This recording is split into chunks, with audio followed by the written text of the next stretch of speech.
Evening, everybody, and welcome to Week 8 of the Home Team Friday Countdown. Randall is off tonight, so you're stuck with myself and Zane Clodfelter of the Journal-Democrat, and we are ready to break down 3 of the biggest games on tomorrow night's high school football schedule, and we have some big ones tomorrow night. Let's look at tonight's games. In the pocket, it's North Posey visiting Mount Vernon. That's a big one. 2 6-1 teams squaring off. Heritage Hills hosting Southridge, and Apollo at Henderson County. So let's bring in the voice of Bossy Field, Zane Clodfelter. Zane, we'll start with arguably the biggest game of the night. 2 pocket teams that sit at 6-1 this season. Mount Vernon was unbeaten up until last week, but they took a big step back in a blowout loss to Gibson Southern.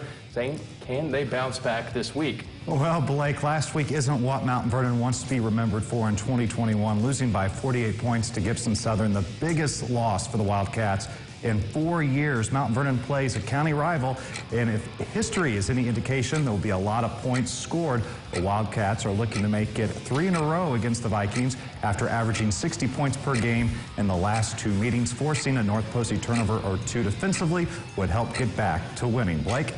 Zane, I'm expecting a lot of points in this game, and Harold Bender is the main reason why.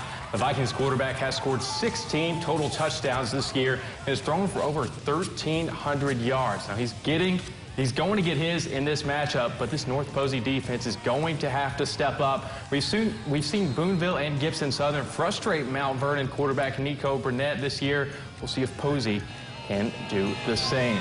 So next, we'll stay in the pocket for our next matchup. The Southridge Raiders are 3-1 this season. They're coming off 2 straight wins. They're going to be tested this week against a Heritage Hills team that has been lethal on the ground this season. This game is certainly going to be won in the trenches, Zane. Both of these teams love to run the football, so if Southridge wants to win, it's going to come down to the guys up front. It's a 2-headed monster in the backfield made up of Caden Newcomb and Aiden Yoakum for Southridge. They'll both need big nights tomorrow to take down a 5-2 Patriots team. Blake, Heritage Hills didn't have to do much last week in beating a struggling Washington team by 65 points, with the overpowering Patriots exposing its strength on the offensive line and rushing for 220 yards easily. Now comes a much tougher test against a team similar in style offensively. The Patriots have won 2 of the last 3 against the Raiders, and the running game with Shane and Skylar Staples will be crucial for Heritage Hills to keep the offense on the field, especially going against that trademark wing T offense. Absolutely. They're going to ground and pound all night long. Well, finally, we'll head to Kentucky for our last matchup tonight. It's Apollo visiting Henderson County. And Apollo has been on the upswing lately. They've won their last 3 games, but things get much tougher tomorrow night.